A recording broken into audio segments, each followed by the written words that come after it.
Alors nous allons voir comment déterminer le plus court chemin permettant de se rendre d'un point de départ à un point d'arrivée sur un graphe en utilisant l'algorithme de Dijkstra. Donc pour ce faire, il faut préparer un tableau qui comporte autant de colonnes qu'il y a de sommets et qui comporte 2 lignes de plus qu'il y a de sommets. Donc par exemple ici, le graphe comporte 6 sommets, donc le tableau comporte 6 colonnes et 8 lignes au total. Alors pour commencer, on écrit sur la première ligne du tableau les sommets qui sont présentés dans le graphe, l'ordre ayant peu d'importance. Alors généralement, pour ma part, je les note dans l'ordre de gauche à droite. Donc par exemple ici, on va commencer par le sommet D.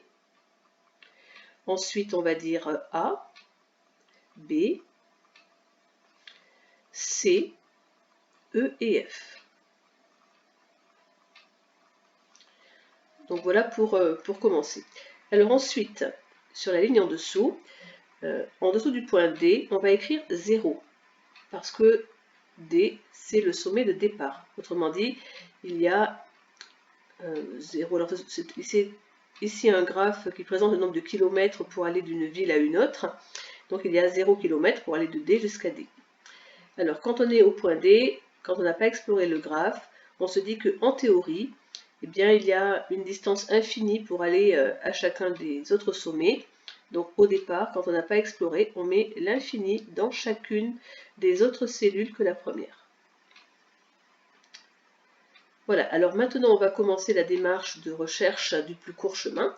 Donc nous partons du sommet D, voilà, je le mets en évidence, et on va tout de suite barrer complètement cette colonne, on n'y écrira plus rien, on ne reviendra pas au point D. Donc partant de D, on peut se rendre au point A, il y a alors une distance de 5 km. Donc on écrit dans la case 5 en partant de D, donc 5,D. De D, on peut aller à B, il y a 12 km. Donc on écrit 12,D. De D, on ne peut rejoindre directement aucun des autres sommets.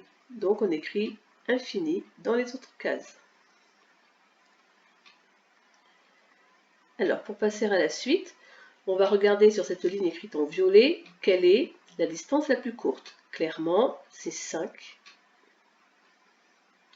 ici.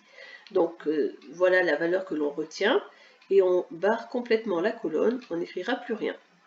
Donc maintenant, on considère qu'on est au sommet A et que l'on a déjà parcouru 5 km depuis le départ. Du sommet A, on peut aller au sommet B. Il y a 8 km. Comme on en a déjà parcouru 5, 5 plus 8, ça fait 13. Donc 13 en venant du sommet A. Quand on est au sommet A, on peut aller aussi au sommet C. Il y a 20 km. 20 plus les 5 que l'on avait déjà parcouru en arrivant à A, ça fait 25. Donc 25 en venant du sommet A. Du sommet A, on ne peut pas rejoindre directement les autres sommets, donc on écrit infini. Alors pour passer à la suite, on va regarder donc la valeur la plus petite sur cette ligne, c'est 13. Sauf que on voit qu'au-dessus, on avait eu un moyen de rejoindre le sommet B avec uniquement 12 km. Donc on barre cette valeur 13 parce qu'elle n'est pas la meilleure. On reprend celle du dessus qui était 12 en venant de D et c'est elle que l'on va choisir. Voilà, on barre cette colonne, on n'y reviendra plus. Donc maintenant on considère que l'on s'est rendu au sommet B en ayant déjà parcouru 12 km depuis le point D. Alors quand on est en B, on peut aller en C, il y a 2 km supplémentaires. 12 plus 2, ça fait 14. Donc 14 en venant de B. Quand on est en B, on peut aussi aller en E, ça fait 11. Donc 12 plus 11, 23. 23 donc en venant du sommet B. Du sommet B, on ne peut pas rejoindre d'autres sommets directement et on ne revient pas à A, la colonne a déjà été explorée. Donc pour F, on écrit infini. Alors sur cette ligne, on va choisir la meilleure valeur possible, donc c'est 14. Voilà, c'est la plus petite valeur. On choisit 14 et on barre la colonne. Donc on considère maintenant que l'on est au point C en ayant parcouru 14 km depuis le départ. Alors du sommet C, on ne peut pas aller au sommet E. Donc on écrit infini. Et on va le barrer parce que au-dessus, il y avait une proposition qui était meilleure, c'était 23 en venant de B. Du sommet C, on peut aller au sommet F. Il y a 10 km. Donc 14 plus 10, ça fait 24. Donc 24 en venant du sommet C.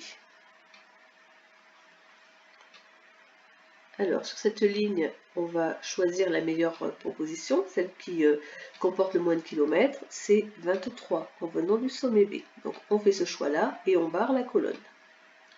Alors on considère maintenant qu'on est au sommet E en ayant parcouru 23 km. On peut aller jusqu'à F. 23 plus 9, ça fait 32. Donc 32 en venant de E. Alors cette proposition-là, évidemment, on va la barrer parce qu'au-dessus, on avait quelque chose de bien meilleur. Donc on barre ça et on remplace par 24 en venant de C. Voilà, et pour finir, donc, c'est cette dernière proposition que l'on retiendra.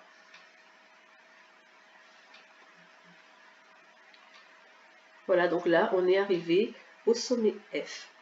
Alors maintenant, pour retrouver le chemin parcouru, on va le faire en remontant depuis la dernière colonne. Donc on est arrivé au sommet F avec un total de 24 km en venant de C. Donc le chemin passera par C. Ensuite, au sommet C, l'indication nous dit qu'on venait de B. Donc on passera par le sommet B. En B, on venait directement de D, donc directement de la première colonne.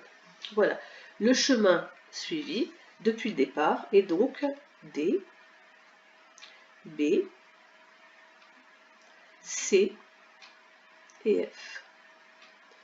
Voilà pour un total de 24 km. Voilà, c'est le plus court chemin pour aller du sommet D au sommet F.